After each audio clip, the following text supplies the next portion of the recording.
진영선 목사입니다. 온 가족이 함께 배우는 성서의 이해 시간이 다시 돌아왔습니다. 이제 시간대가 좀 옮겨져서 주일 오후 예배를 대신해서 말씀을 계속 함께 나누고자 하는데요. 그래도 무엇보다 지난주부터 대면 예배가 시작돼서 같이 얼굴을 보면서 예배하고 함께 찬양하니까 얼마나 힘이 나고 또 기쁘고 감사한지 모르겠어요. 아직 가정에서 예배하고 있는 분들도 속히 교회에서 함께 주님을 예배하고 또 같이 교제하고 또 함께 찬양할 수 있는 시간이 속히 오기를 기도해 봅니다. 오늘도 마찬가지로 먼저 찬송 한 장 같이 부르시고 또 기도하고 시작할 텐데요. 오늘 함께 나누고 싶은 찬양은 이제는 내가 없고 라고 하는 찬양입니다. 가사가 참 은혜가 돼요. 이제는 내가 없고 내 안에 예수님이 살아계신다 하는 그런 고백이 담긴 찬양인데요. 우리 이 찬송 함께 나누시고 그리고 기도하고 말씀 시작하도록 하겠습니다. 우리 가사를 보시면서 같이 찬양하도록 할까요? 이제는 내가 없고 오직 예수님만 내 안에 살아계신 오직 예수님만 찬양하며 살리라 예배하며 살리라 내 안에 계시는 오직 예수님만 다시 할까요? 이제는 내가 없고 오직 예수님만 내 안에 살아계신 오직 예수님만 찬양하며 살리라 예배하며 살리라 내 안에 계시는 오직 예수님만 주님은 나의 아바 아버지 내 상한 영혼 만지시고 주님은 나의 하늘 아버지 나의 모든 것 주님께 맡기리 이제는 내가 없고 오직 예수님만 내 안에 살아계신 오직 예수님만 찬양하며 살리라 예배하며 살리라 내 안에 계시는 오직 예수님만 이제는 내가 주님과 함께 십자가 위에 죽었으니 이제는 내가 산 것 아니요 내 안에 주님이 사신 것이라 이제는 내가 없고 오직 예수님만 내 안에 살아계신 오직 예수님만 찬양하며 살리라 예배하며 살리라 내 안에 계시는 오직 예수님만 내 안에 계시는 오직 예수님만 아멘. 우리 같이 기도하고 시작하도록 하겠습니다. 할렐루야. 하나님 아버지 은혜를 감사합니다. 오늘도 살아계셔서 우리 안에 역사하시고 우리 하나님의 은혜로 이 복된 또 주일을 온전히 주 앞에 함께 예배하며 지내게 하시니 감사합니다. 이제 이 오후에 다시 한번 하나님의 말씀을 더 깊이 배우고 성경에 대해 또 복음에 대해 온전히 변증할 수 있는 능력을 기르기 위해 이 귀한 또 배움의 시간을 갖사오니 오늘도 성령께서 가르쳐 주시고 또 깨닫게 하시고 바르게 이해할 수 있도록 진리로 역사하여 주옵소서. 시간을 하나님께 맡기옵고 예수님 이름으로 기도하옵나이다. 아멘. 감사합니다. 오늘 우리가 함께 나누고자 하는 내용은요, 성경에 대한 이제 전체적인 구조에 대해서 또 그 내용에 대해서 함께 살펴보려고 합니다. 지난 시간에는 성경이 만들어져서 우리 손에 전달될 때까지의 그 단계와 과정에 대한 말씀을 함께 나눠봤죠. 다시 한번 우리 복습해 볼까요? 먼저는 우리의 경험과 지식으로 다 얻을 수 없는 이 초월적인 지식에 대해서 하나님께서 계시해 주시고 그 계시를 받은 이 제자들 또 성경의 저자들이 그것을 영감을 통해서 이제 하나님 앞에 또 조명을 받아 깨달은 것들을 기록하게 되죠. 그것이 원본이고요. 그 성경의 이제 원본이 시대가 지나갈수록 많은 사람들에 의해서 필사되고 그래서 사본들이 이제 기록이 되었는데 그 흩어진 많은 사본들을 모아서 가장 원본에 가까운 작업들 그 과정을 거쳐서 지금의 66권의 정경화되는 그런 과정이 있었습니다. 그 정경화 과정 속에서 하나님이 역사하시고 그래서 각 나라의 언어로 번역될 수 있도록 그래서 번역본들이 이제 만들어지게 되고 그 가운데 선교사들에 의해서 우리나라에까지 성경이 전해져서 한글 성경이 지금의 개역 개정판이 우리에게 지금 들려져 있는 것입니다. 이제 이러한 성경을 가지고 오늘은 이 성경을 우리가 어떻게 이해할 것인가 하는 부분이에요. 많은 사람들에게 있어서 성경은 조각 퍼즐 맞추기와 같다 그렇게 이야기들 합니다. 어떤 한 조각의 성경만 가지고는 전체의 그림을 우리가 다 알 수 없는 것처럼 성경 역시도 하나하나 66개에 떨어져 있는 그런 각 조각과 같은 성경책 그 모두를 전체적으로 묶어서 큰 그림으로 성경의 구조와 또 성경의 전체적인 그런 구분과 또 그 내용들을 함께 이해하고 나서 비로소 우리가 각 권으로 들어가는 것이 훨씬 더 성경을 이해하는 데 도움이 되기 때문입니다. 이제 함께 자료를 보시면서 우리가 이어가서 시작하도록 하지요. 자, 먼저 우리가 성경의 구조를 이해할 때는요, 적어도 세 가지의 과정을 우리가 좀 기억하는 것이 좋습니다. 세 가지의 그런 성경의 구조를 이해하는 그런 도구가 있어요.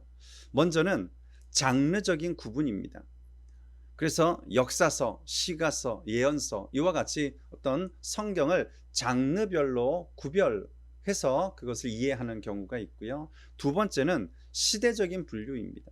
구약의 10개의 시대, 창조 시대로부터 마지막 말라기 그 침묵 시대까지 그리고 신약의 그 4개의 시대 이렇게 성경을 시대적으로 구별해서 그 구조를 이해하는 것입니다. 그리고 또 하나는 성경을 주제별로 구분해서 또 살펴보는 그런 방법도 있습니다. 그런 이 세 가지의 전체적인 성경의 구조를 이해하는 데 있어서 우리가 오늘 그 방법들에 대해서 하나씩 한번 나눠보도록 할까요? 먼저 성경 전체 66권의 구조를 보자면요, 우리가 잘 아는 것처럼 구약 성경은 39권으로 신약은 27권으로 구성되어 있습니다. 그래서 구구단 하시는 것처럼 39, 27 그래서 전체 66권인 거죠. 이 부분을 먼저 좀 나누어 보자면요. 장르별로 구분해 보자면 구약은 39권 가운데 모세오경을 시작으로 해서요. 역사서가 12권이 있고 시가서가 있고 예언서가 있습니다. 예언서에는 대선지서가 있고요. 이사야, 예레미야, 에스겔, 다니엘과 같은 그다음에 소선지서가 나머지 12권으로 구성되어 있습니다. 신약 성경과 같은 경우에도 비슷한 내용으로 모세오경이 이제 사복음서로, 그리고 역사서와 또 시가서 대신 서신서가 들어가 있고, 그리고 예언서, 이렇게 구별이 되어 있습니다. 이러한 구조로 성경을 좀 이해하면 우리가 어떤 성경을 읽을 때 이 책이 지금 어디에 속하는지, 이것이 지금 역사서인지 예언서인지 또 시가서인지 서신서인지를 먼저 이 장르별로 구별을 해 놓은 다음에 그 성경을 우리가 함께 말씀을 연구하면 훨씬 더 이해할 수가 쉽게 된다는 거죠. 이제 성경을 시대적으로 그러면 구분하는 방법은 또 어떻게 되는가 함께 보시면, 전체적으로 구약을 우리가 10개의 시대로, 그리고 신약은 4개의 시대로 구별이 가능합니다. 구약 같은 경우에는 이렇게 창조 시대부터 족장 시대, 또 출애굽 시대, 또 정복 시대, 사사 시대, 통일 왕국, 또 분열 왕국 시대, 포로 시대, 포로 귀환 시대, 그리고 마지막 침묵 시대까지 이렇게 10개의 시대로 구별이 되고요. 신약과 같은 경우에는 이제 신구약 중간 시대, 그리고 예수 그리스도 시대, 그리고 성령 시대, 교회 시대, 이렇게 4가지의 시대적인 구분을 할 수 있겠죠. 그래서 마찬가지입니다. 우리가 구약의 어떤 책을 함께 읽게 되고 또 말씀을 듣게 될 때 지금 이 책이 어느 시대에 지금 배경을 가지고 기록된 책이구나, 그런 것들을 우리가 미리 알게 되면 훨씬 더 접근할 때 또 이해하기도 쉽게 된다는 사실을 기억하시기 바랍니다. 10시대요. 그럼 이제 이 10시대에 대해서 전체적인 개관을 아주 짧게 한번 나눠 보도록 하겠습니다. 먼저 창조 시대입니다. 창조 시대는 창세기 1장에서 11장까지를 구별해서 여기까지를 보통 창조 시대라고 보지요. 중요한 창조 시대 4가지만 기억하시면 됩니다.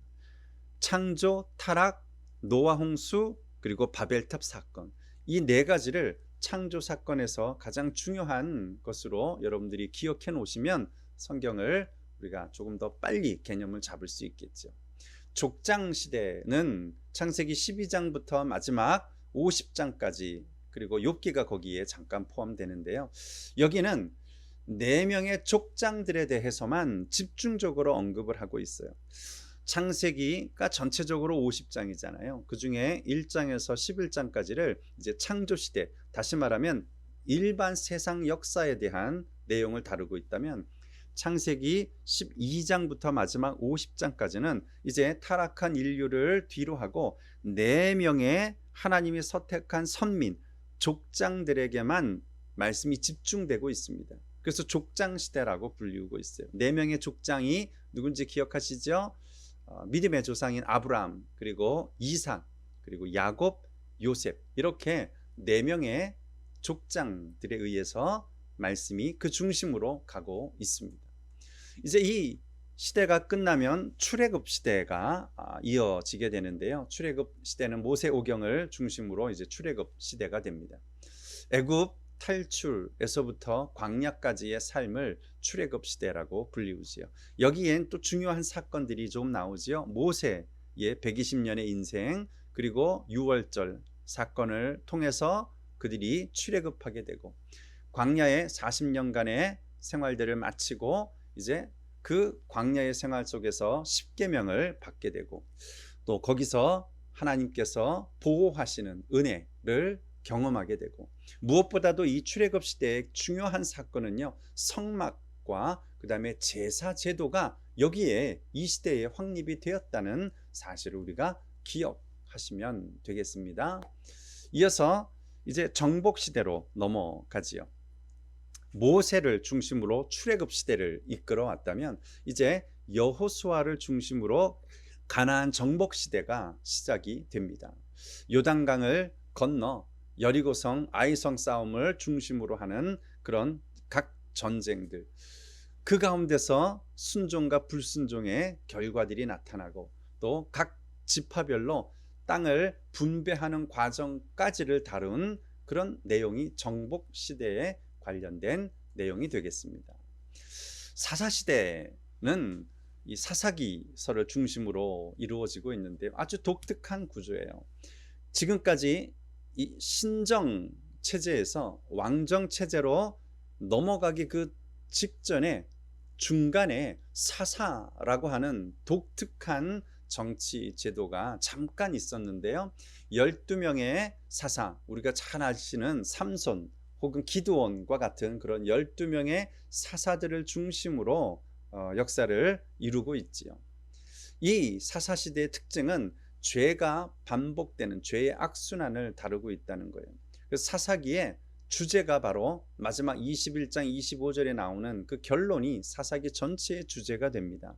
그때에 이스라엘의 왕이 없으므로 사람이 각각 자기 소견에 옳은 대로 행하였더라. 예, 왕이 없어 각각 자기 소견대로 행할 때 그들이 경험하게 된 그런 죄악들, 타락들, 실패의 역사를 담고 있는 것이 바로 이 사사 시대입니다. 사무엘의 등장으로 마지막 사사가 끝나고 신정 체제가 이제 종말을 맞이하고 그 뒤부터 왕정 체제로 넘어가서 이제는 왕정 시대가 돌입하게 되죠. 그래서 통일 왕국 시대와 또 분열 왕국 시대로 나오게 되는데요. 사무엘서와 또 열왕기나 역대기서를 통해서 이제 먼저 이 시대가 구별됩니다. 통일 왕국 시대는 누구보다도 이 다윗을 중심으로 이스라엘 최고의 전성기를 누리던 시대였지요. 초대 이스라엘의 왕은 사울이었지만 그의 타락과 범죄로 인하여서 하나님께서 그를 버리시고 다윗을 새로운 왕으로 세우시지요. 이 하나님 마음에 합한 자라고 하는 칭함을 받은 이 다윗 왕과 또 그 아들 지혜의 왕인 솔로몬을 중심으로 통일왕국 시대가 여기까지 진행이 됩니다. 그러다가 솔로몬 이후에 나라가 이제 둘로 갈라지지요. 그러면서 분열왕국 시대가 도래하게 됩니다. 왕국이 북이스라엘, 남유다로 나누어지게 되는데요. 북이스라엘의 10지파는 계속해서 악순환과 또 타락과 범죄와 우상 숭배를 계속 행하면서 결국엔 BC 주전 722년에 아시리아에 의해서 완전히 멸망당하게 됩니다. 신약 남유다 같은 경우에는 이제 BC 586년에 바벨론에 의해서 멸망을 당하게 되죠. 근데 재밌는 건 이 왕국 시대, 통일 왕국이든 분열 왕국이든 열왕기서와 역대기서가 서로 그 관점에 따라서 이 똑같은 사건을 주로 다루고 있는데 그 접근이 좀 다르고 그 내용이 조금씩 다릅니다. 예를 들면 열왕기서와 같은 경우에는 선지자적인 관점을 가지고 기록을 한 거예요. 그래서 주로 이스라엘의 죄악과 우상 숭배에 집중해서 열왕기서가 기록되어 있죠. 멸망의 과정을 다루고 있습니다. 북이스라엘 남유다의 왕들을 자세히 열거하고 있습니다.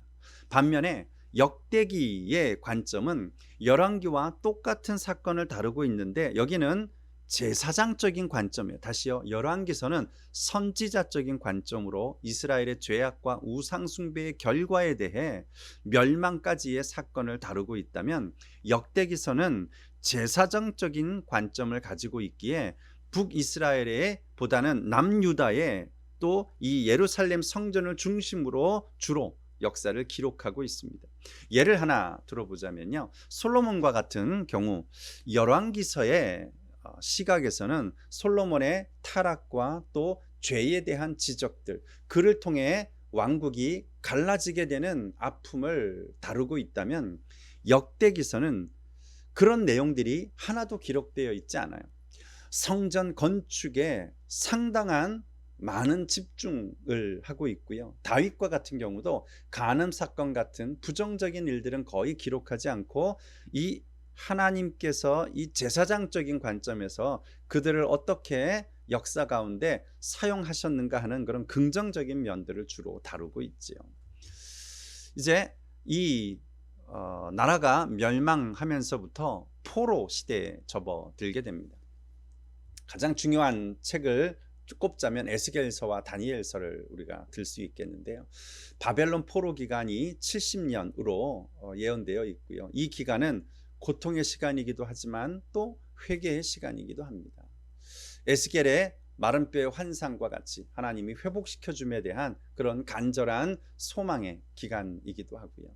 다니엘과 같은 경우는 우리가 잘 아시는 것처럼 3번의 위기를 겪는 그런 내용들이 많이 다루고 있죠. 포로 귀환 시대가 또 역사의 중요한 또 하나의 책의 구조를 이루고 있는데요. 우리 에스라서부터 시작해서 나머지 소선지서의 많은 부분이 포로 귀환 이후에 기록된 그런 예언서에 해당하겠습니다.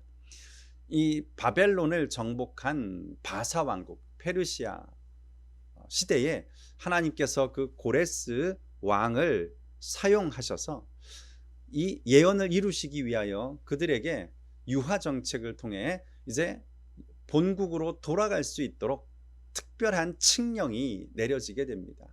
기적이죠. 더 이상 회복의 가능성이 없던 절망과 포기하고 있던 그 민족에게 하나님께서 새로운 역사를 시작하기 위해 고국 땅으로 다시 예루살렘으로 돌아갈 수 있도록 그런 허락이 되어진 거예요. 그래서 돌아온 유대인들을 중심으로 성전 재건 과정을 다루고 있는 것이 바로 이 포로 귀환 시대의 주로 내용입니다. 3번에 걸쳐서 포로 귀환이 이루어졌어요. 1차, 2차, 3차에 거쳐서 1차는 수룹바벨을 중심으로, 2차는 에스라를 중심으로, 3차는 느헤미야를 중심으로 포로 귀환이 진행이 됩니다. 그리고 마지막 10번째가 바로 침묵 시대입니다. 영적 공백기이지요. 말라기 이후 400년간 이스라엘에 대해서 하나님께서 침묵하셨어요. 이 기간 동안에는 선지자도 예언자도 또 말씀도 결코 들려지지 않았다는 거예요. 물론 그때에도 예배는 있었습니다. 제사는 드리고 있었고 오늘 여전히 하나님 앞에 늘 예배가 있었지만 그러나 그 기간 동안에 하나님은 침묵하셨어요. 영적인 암흑기이지요. 하지만 그것은 세상적인 그런 시각에서 볼 때 그런 거고 사실은 우리가 다음에 계속 살펴보겠지만 그 기간 동안 400년은 결코 침묵기가 아니라 하나님이 역사를 움직이고 계셨다는 사실을 우리가 조만간 이제 또 공부를 통해서 배우게 됩니다. 그 이후 때가 참에 완벽한 시간에 at the right time 정확한 때에 영적인 암흑기를 깨고 예수 그리스도가 역사의 무대에 등장하게 되는 거죠. 예수님이 오셔서 이제 행하신 그런 복음서가 이렇게 4가지의 복음서를 통해서 우리가 잘 알고 있는 내용이 되겠습니다. 이렇게 우리가 성경의 구조를 이해할 때 시대별로 구별하면 훨씬 더 성경을 좀 더 멀리 보고 전체적으로 보는데 굉장히 많은 도움을 줄 수 있다는 사실을 기억하시기 바랍니다. 다시요. 첫 번째 우리가 장르별로 성경을 한번 구별해 봤어요. 그리고 두 번째 구약의 10시대를 중심으로 신약은 또 신약을 다시 다룰 때 하겠지만 4개의 시대를 구별해서 그 시대별로 성경을 이해할 수 있고요. 이제 마지막으로는 성경을 하나의 주제별로 또 나누어서 이해할 수도 있습니다. 성경을 다 설명할 수가 없잖아요. 믿지 않는 우리 자녀들이나 또 불신자들에게 도대체 성경의 내용이 무엇이냐? 성경을 한마디로 정리해봐라 하고 우리에게 만약에 누군가가 요청한다면 여러분 기억하세요. 우리가 한마디로 또 성경을 주제별로 단어별로 간단하게 요약할 수 있어요. 그 가장 중요한 성경 구절이 있다면 바로 요한복음 3장 16절. 우리 너무나 잘 아는 말씀이죠. 여러분 우리 같이 한번 말씀을 여러분 다 아시니까 한번 같이 해보시면 좋겠습니다. 우리 한번 같이 요한복음 3장 16절 같이 함성해 보지요. 하나님이 세상을 이처럼 사랑하사 독생자를 주셨으니 이는 믿는 자마다 멸망치 않고 영생을 얻게 하려 하심이라. 아멘. 바로 이 요한복음 3장 16절이요. 성경에서 다루고 있는 모든 내용을 여기 한 번에 다 집약되어 있어요. 다시 한번 보시겠어요? 성경의 가장 중요한 내용이 뭐겠어요? 하나님에 관한 거예요. 그래서 말씀하세요. 하나님이. 그리고 또 성경의 중요한 내용은 세상이에요. 여기서 말하는 세상은 우리 사람을 포함해서 모든 피조된 피조물 또 창조물이 되겠죠. 하나님이 세상을 이처럼 사랑하사. 사랑에 대해서 성경은 말하고 있는 거죠. 독생자를 주셨으니 성경의 내용이 예수 그리스도에 관한 내용이에요.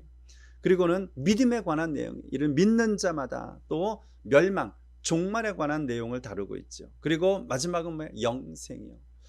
천국의 소망이요. 그래서 정말 이 7가지의 단어, 이것이 요한복음 3장 16절에 다 들어가 있어요. 성경의 본질을 담고 있는 내용이 한 번에 들어가 있는 성경 구절은 여기밖에 없어요. 요한복음 3장 16절. 여러분이 이 요한복음 3장 16절을 날마다 암송하고 계시다면 누가 물어도 얼마든지 성경을 쉽게 얘기할 수 있어요. 성경은 하나님께서 이 세상 우리 인간을 포함한 모든 피조물을 얼마나 사랑하셨는지, 그래서 독생자를 주셔서 그를 믿는 자에게 하나님께서 멸망, 종말을 허락하지 않고 영생, 구원을 우리에게 주시겠다고 하는 약속이 담긴 책이다. 그렇게 우리가 간단하게 설명할 수 있겠죠. 우리 마지막으로 조금만 요 전체 내용을 7가지의 이 주제별 키워드를 함께 좀 점검해 볼까요? 성경의 키워드, 핵심 단어는 무엇보다 하나님입니다. 가장 많이 등장하는 단어 역시 하나님이죠. 하나님의 존재에 대한 사실을 인정하고 성경이 시작하는 거죠. 세상과 우주 속에 스스로 계시는 분으로 또 유일한 분으로 하나님이 자신을 표현하셨습니다. 세상을 주관하고 세상을 다스리는 통치자로 이 하나님에 대한 말씀이 성경에 기록되어 있죠. 두 번째, 성경의 또 다른 키워드는 다름 아닌 사람입니다. 인간입니다. 사람이 도대체 누구냐? 하나님의 형상으로 창조된 존재다 하는 거예요. 하나님이 직접 생기를 불어넣으셔서 생명이 된 존재입니다. 그런데 우리 인류가 죄 가운데 거하게 됐어요. 하나님의 말씀을 불순종한 대가로 사망이 오게 되었고 심판의 대상이 되었다는 사실이 성경의 내용입니다. 또 하나, 이 죄 가운데 있는 인류에 대해서 구원과 사랑에 대한 말씀이 성경의 내용입니다. 우리 인간은 구원의 대상이고 동시에 사랑의 대상임을 성경이 밝혀주고 있죠. 성경의 키워드 세 번째는 바로 사랑입니다. 성경은요, 온통 사랑에 관한 얘기예요. 성경은 처음부터 끝까지 사랑입니다. 사랑의 본질과 근원이 하나님께 있죠. 사랑의 대상은 우리 인간을 비롯한 모든 피조물입니다. 세상의 어떤 사랑도 남녀 간의 사랑 혹은 가족 간의 사랑 혹은 친구 간의 사랑과는 다르게 아가페적인 하나님의 사랑은 조건 없는 사랑이요 희생적인 사랑임을 밝혀주고 있습니다. 그 사랑을 보여달라라고 말하면 바로 예수 그리스도예요. 예수 그리스도의 이 땅에 오심과 그의 십자가와 또 죽음에 관한 그런 내용이 바로 사랑의 증거이겠죠. 사랑의 선물로 우리가 받은 게 뭐예요? 새로운 삶, 또한 기쁨, 평안, 영원한 생명. 이것이 우리가 사랑을 통해 받게 된 선물입니다. 이것이 성경의 내용이에요.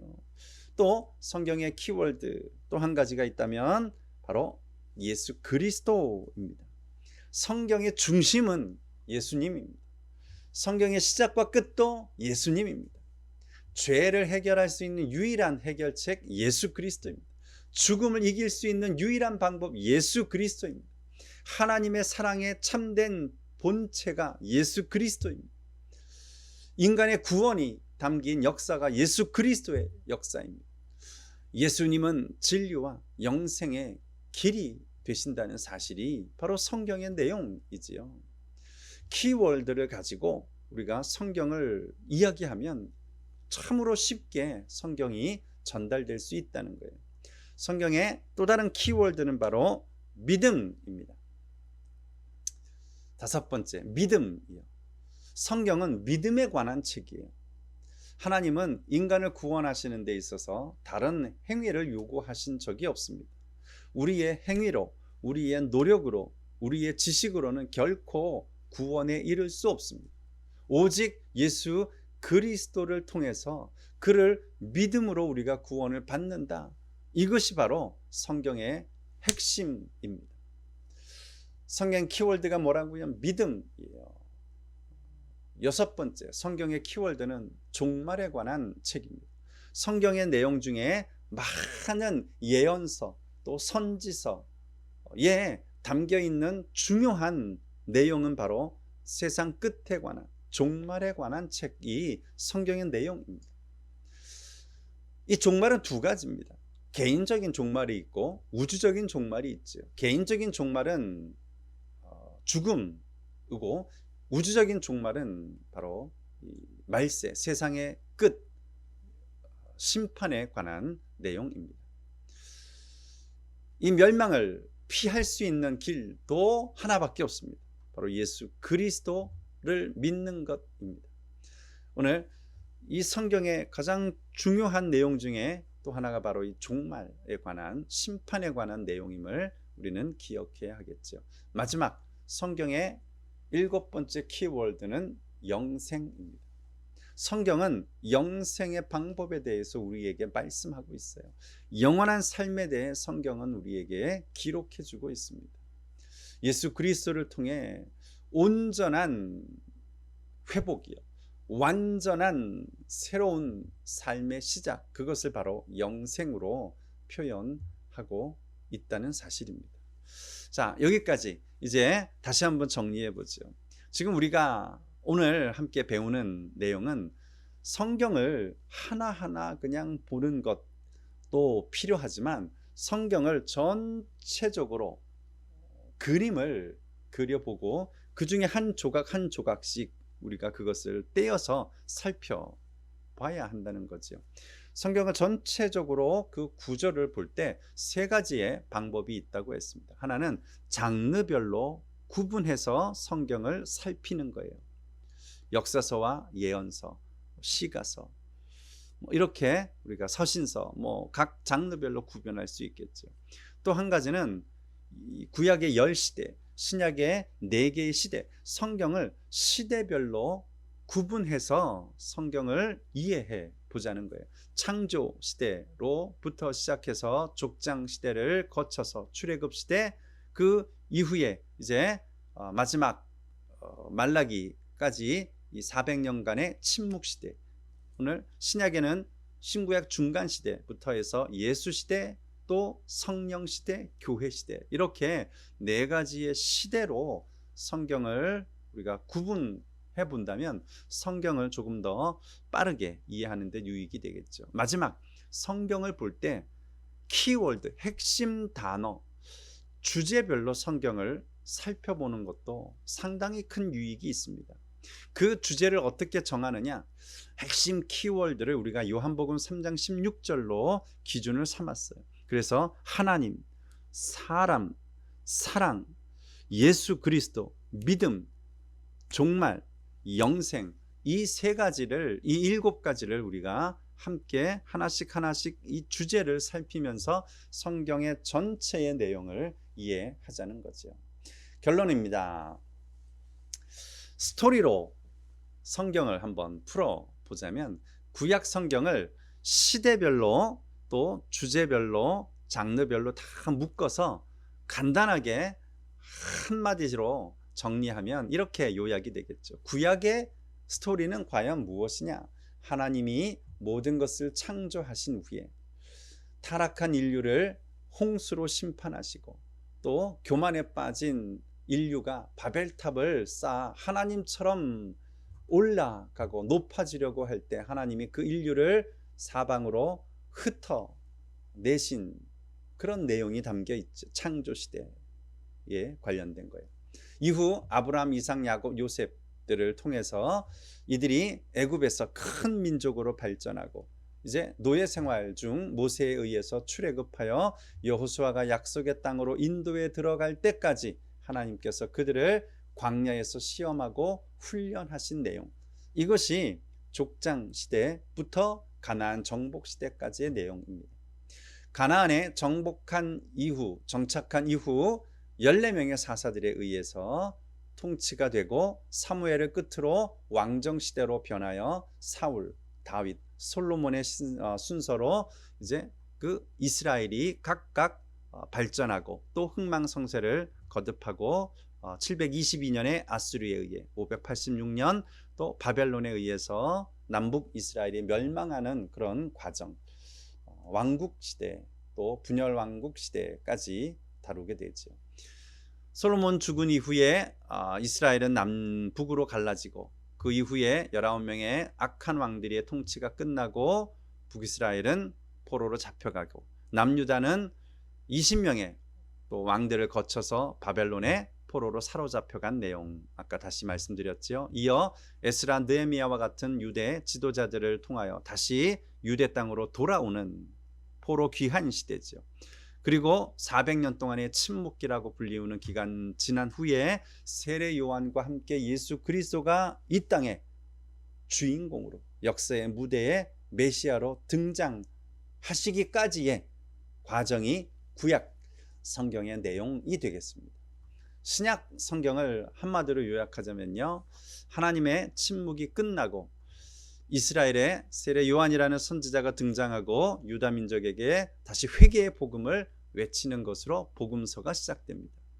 드디어 구약의 예언대로 예수 그리스도가 이 땅에 오셔서 3년간의 공생의 기간 동안 하나님이 어떤 분이신지, 또한 복음에 대해서, 심판에 대해서, 회개에 대해서, 구원에 대해서 우리에게 완전한 그 구원의 길을 가르쳐 주셨습니다. 이 땅에서 예수님 당신의 일을 할 수 있도록 12명의 제자를 부르시고 그들을 가르치신 게 예수님이 사실 3년 동안 하신 일의 거의 전부였어요.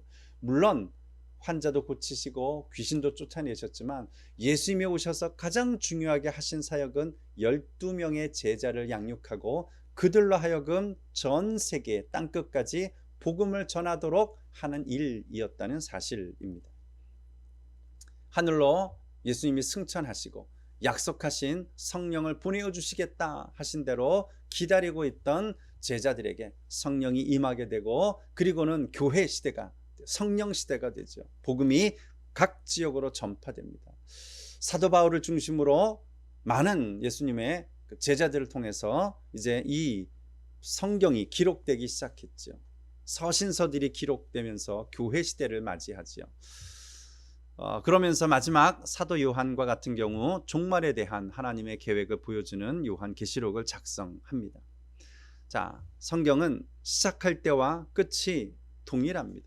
하나님이 세상을 완전하게 창조하신 것으로 시작하고 다시 하나님께서 이 땅을 새 창조, 다시 말하면 주님이 이 땅을 다시 회복시키시고 또 구원의 역사를 완성하시는 것으로 끝을 맺게 됩니다. 이러한 내용으로 이제 우리가 성경을 전체적으로 이해한 다음 시간부터는 시대 가운데 짧게 나누어서 창조 시대에 관한 예수님, 우리 하나님의 창조 사역에 대한 부분을 우리가 조금 다루어 보고 또 신구약 중간 시대를 다루고 또 신약으로 넘어가면서 계속 시간을 이어가도록 하겠습니다. 감사합니다. 오늘 조금 이제 뭐 간단하진 않았지만 성경에 대한 전체 구조를 이해하는데 조금이라도 도움이 되셨으면 좋겠습니다. 우리 다음 시간에 또 함께 뵙도록 하고요. 우리 기도하고 모든 시간 마치겠습니다.